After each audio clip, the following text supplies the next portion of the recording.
السلام عليكم ورحمة الله وبركاته. إن الحمد لله نحمده ونستعينه ونستغفره ونعوذ بالله من شرور أنفسنا ومن سيئات أعمالنا. من يهده الله فلا مضل له ومن يضلل فلا هادي له، وأشهد أن لا إله إلا الله وحده لا شريك له، وأشهد أن محمدًا عبده ورسوله. يا أيها الذين آمنوا اتقوا الله حق تقاته ولا تموتن إلا وأنتم مسلمون.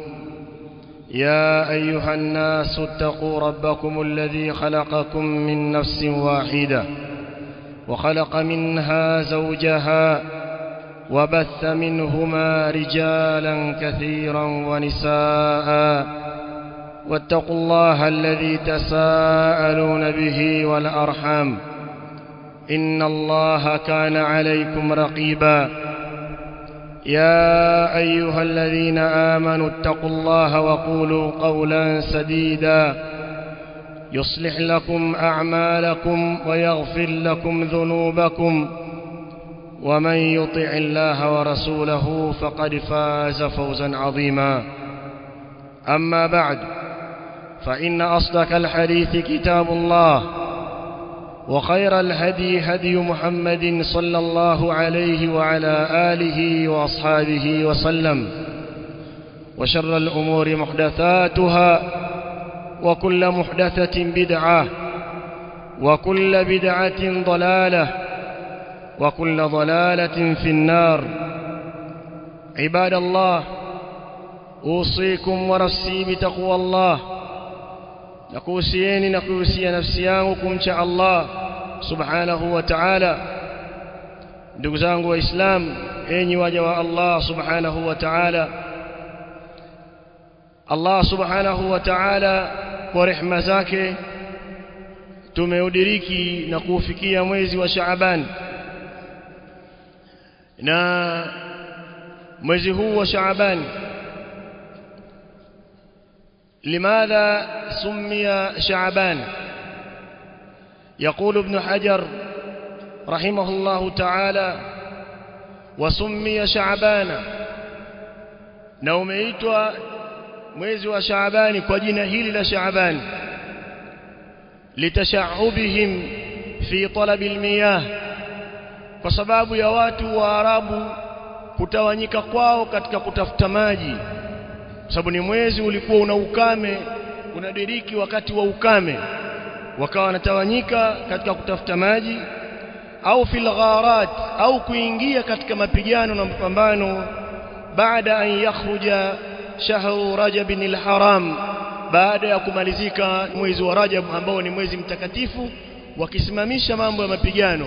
Unapoingia Shaaban wanarudi tena katika mapambano.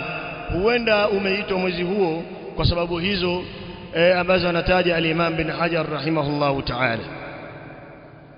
Ndugu zangu waislamu, zimethibiti fadhila za mwezi huu na ibadat ambazo Mtume sallallahu alaihi wasallam akifanya ibada, kadhalika as-salaf na wao pia kuna ibada walikuwa wanakithirisha kuzifanya sana katika mwezi huu wa Shaaban, na nyingi katika hizo zina maandalizi ya mwezi unaofuatia, mwezi wa Ramadhan. Ndugu zangu waislamu, يقول الصحابي الجليل أسامة بن زيد رضي الله عنهما، أسامة بن زيد alimuuliza Mtume sallallahu alayhi wasallam: ya Rasul Allah, ewe Mtume wa Allah, lam araka tasumu shahran min ash-shuhur, sijakuona wewe ukifunga mwezi wowote katika miezi, ma tasumu min Shaaban, kuliko unavyofunga katika mwezi wa Shaaban. Alikuwa Mtume sallallahu alaihi wasallam anafunga sana mwezi wa Shaaban. Qal, Mtume sallallahu alaihi wasallam akamjibu akamwambia: dhalika shahrun, huo ni mwezi ambao yaghfulu an-nasu anhu, watu wengi wanaghafilika nao, baina Rajab wa Ramadhan, mwezi ulio baina ya Rajab na Ramadhan. Sababu ya kwanza, watu wengi wanaghafilika. Wa huwa shahrun nao ni mwezi ambao turfa'u fihi al-a'mal, hunyanyuliwa amali katika mwezi huo, matendo ya waja ila rabbil alamin, kwenda kwa Allah Mola mlezi wa viumbe. Matendo ya waja kuna yale kila wiki katika siku ya Alhamisi, lakini pia kwa mwaka katika mwezi wa Shaabani ndiyo matendo yote ya waja hunyanyuliwa na kupelekwa kwa Allah subhanahu wa ta'ala. Fa uhibbu an yurfa amali wa ana saimun, kwa hiyo na mimi ninapenda matendo yangu yanyanyuliwe kwenda kwa Allah hali ya kuwa nimefunga. Ndio maana ninakithirisha sana kufunga katika mwezi huu. Hadithi ni ushahidi wa sunna ya kufunga masiku mengi katika mwezi huu wa Shaaban. Kadhalik faida masahaba namna walivyokuwa wanapupa ya kuuliza mambo ya kheri ili wapate kutekeleza. Kadhalik ni ushahidi kwamba mtu asifanye ibada yoyote mpaka apate dalili, kama huyu sahaba ameulizia ili ajue kwamba Mtume sallallahu alaihi wasallam kwa nini anafanya hivyo. Ni jambo la kiibada, si kwamba ameanza tu kufunga. Alimuuliza kwanza Mtume sallallahu alaihi wasallam, alipomjibu bila shaka ikawa na masahaba na wao wanafunga katika mwezi huu wa Shaaban iqtidaan bin nabii sallallahu alayhi wa alihi wasallam. Kadhalika Aisha radhiyallahu anha anasimulia utaratibu wa Mtume sallallahu alayhi wasallam katika mwezi huu wa Shaaban. Anasema kana Rasulullah sallallahu alayhi wasallam, alikuwa Mtume sallallahu alayhi wasallam yasumu hatta naqul la yuftir, anafunga mpaka tunasema Mtume hatokula tena mchana, mbona anafunga siku nyingi namna hii. Wayuftiru, na alikuwa anaweza kula mchana masiku mengi. Hatta naqul la yasum, mpaka tunasema Mtume hatofunga tena nini, kwa sababu alikuwa anaweza kula miezi mingi akawa anakula mchana, haonekani kufunga. Wama raaitu Rasulullah sallallahu alayhi wasallam, na sijamuonapo Mtume sallallahu alayhi wasallam istakmala siyama shahrin, amekamilisha kufunga mwezi mzima kabisa, sijamuona illa Ramadhan, isipokuwa mwezi wa Ramadhani ndio mwezi aliyokuwa anafunga mwezi mzima.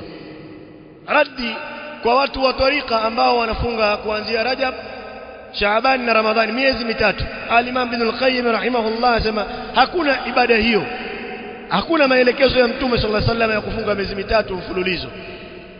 Wanafanya watu wa tariqa masufi, watu wa bid'a, wapo wanaofanya jambo hilo, wakafunga Rajab yote, Shaabani yote na Ramadhani yote, wamemkiuka Mtume sallallahu alaihi wasallam. Kwa hiyo sijamuona Mtume sallallahu alaihi wasallam amefunga akakamilisha mwezi mzima isipokuwa Ramadhani.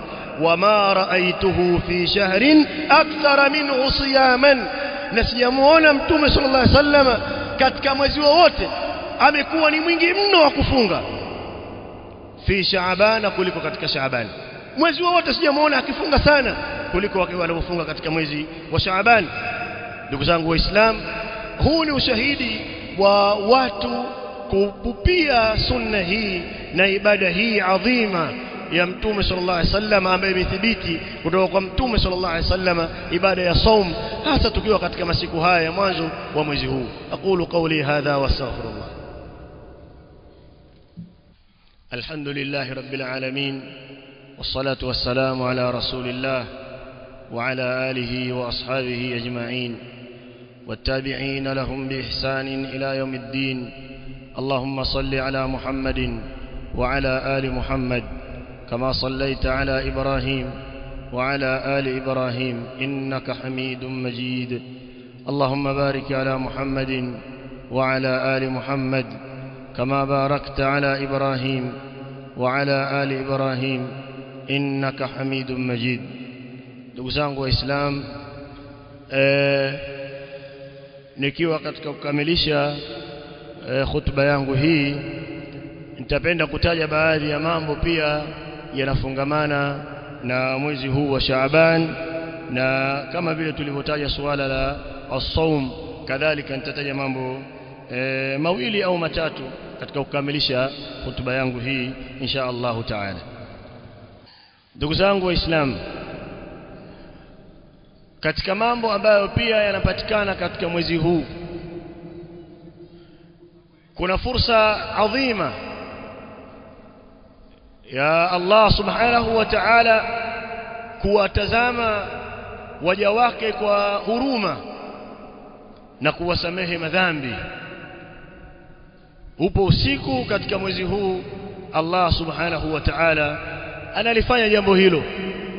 Fadhila za Allah ni kunjufu, na Allah ana asbabu nyingi ameweka za kusamehe watu madhambi, na katika masiku yanakuwa yana msisitizo zaidi na yamekokotezwa zaidi katika masiku, katika saa, mahali fulani, na hayo yote yapo katika miliki yake Allah subhanahu wa ta'ala. Imethibiti hadithi ya Mtume sallallahu alaihi wasallam ambayo ameisahihisha Sheikh Al-Albani rahimahullahu ta'ala na ameitaja katika as-sahiha. Anasema Mtume sallallahu alaihi wasallam, yattali'u Allahu ila khalqi, Allah subhanahu wa ta'ala huwaangalia kwa huruma waja wake fi lailati nisfi min Shaaban, katika usiku wa katikati ya Shaaban, katikati ya mwezi wa Shaaban, fayaghfiru li jami'i khalqi, alafu Allah subhanahu wa ta'ala kisha anawasamehe waja wake wote, illa limushrikin au mushahin, isipokuwa mshirikina au mtu wa bid'a. Miongoni mwa maana ya neno mushahin, mushahin pia inatajwa kwamba mtu aliyegombana na ndugu yake kwa sababu ambazo si za kisheria, kwa sababu watu wa mtaani wanaweza kukosana sababu si za kisheria. Fulani alifanya kadha, fulani alifanya kadha, akamchukia, amsalimii tena, lakini sheria haitambui kwamba sababu hiyo ni mtu ya kumuhama au mtu kumkata. Mtu huyu hatopata msamaha katika usiku huo.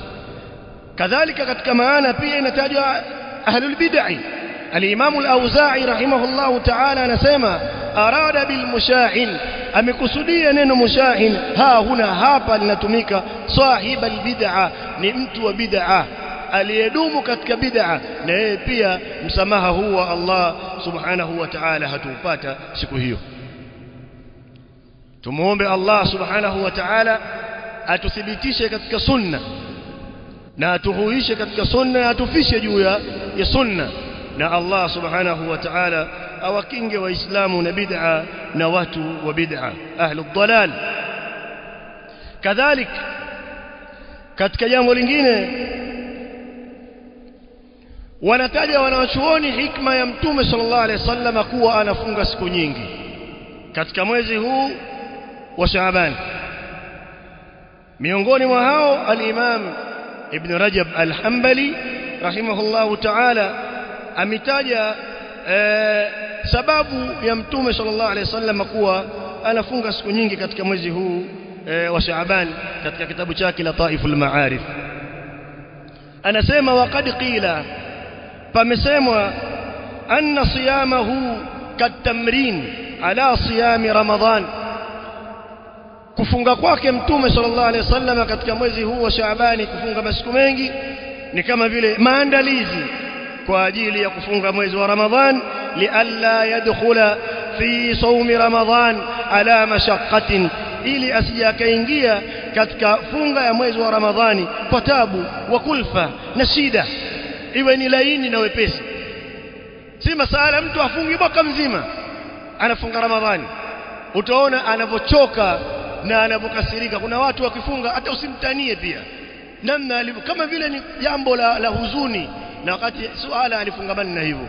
Angalia masala ya maandalizi ya Mtume sallallahu alaihi wasallam, daku akila kama kiasi cha kusoma aya 50 hivi kabla ya kuadhiniwa alfajiri, kwa maana si swala la kuchoka mtu awe taabani ndio funga yake itakuwa ina thawabu nyingi, sio maana hiyo ya saumu.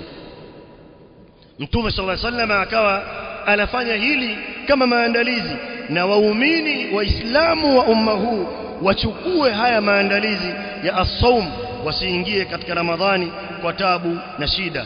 Bal qad tamarrana ala as-siyam, anakuwa mtu amejizoesha kule kufunga, wa'tadahu, anakuwa amezoea, hakuna shida ya kufunga. Wa wajada bi siyami Shaabana qablahu halawata as-siyam, na atakuwa amepata kwa kule kutanguliza kufunga Shaabani kabla yake ile ladha na ile tamu ya funga.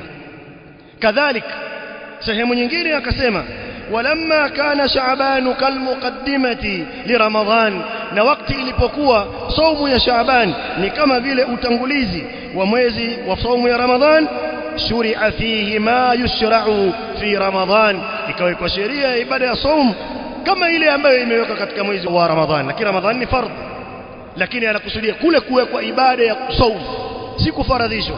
La, ikawekwa swala ya saumu kama ilivyokuwa katika Ramadhani, pia kumefaradhishwa swala la saumu.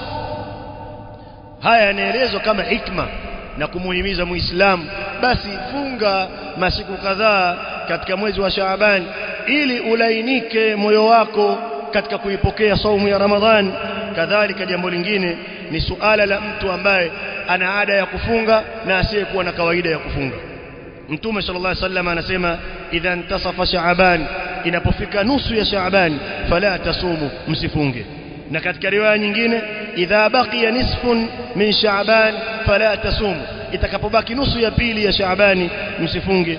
Wanawachuoni wanasema mtu yoyote ambaye hana kawaida ya kufunga kabisa, si Jumatatu wala Alhamisi, wala afungi funga ya Nabii Daud siku moja anakula siku moja anafunga, wala hakufunga tangu mwanzo wa Shaabani, yupo tu halafu akaanza kufunga baada ya kuwa imeshapita nusu ya kwanza ya Shaabani, huyu asifunge. Sababu kuna watu pia wanafanya hivyo kuikaribisha Ramadhani.